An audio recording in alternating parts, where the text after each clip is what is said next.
Hz. İbrahim'in anlayışı, Hz. İsmail'in teslimiyetiyle Kurban Bayramı her sene İslam ümmetinde kutlanır.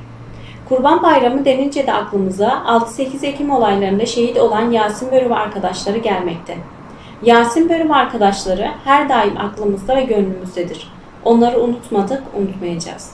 Yasin Börü ve arkadaşları Kurban Bayramı'nda ihtiyaç sahibi olan ailelerin evlerine birer parça et girsin, mutfaklarında birer parça et pişsin diye fakir ve muhtaç ailelerin evlerine et ulaştırmaya çalıştılar. Ama maalesef yarım kaldı. Bizler de Elazığ Umut Kervanı olarak her sene olduğu gibi Yasin Börü ve arkadaşlarının dağıtamadığı, yarım bıraktığı etleri fakir ve muhtaç ailelerin evlerine ulaştırmaya çalışıyoruz.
Misafir mi?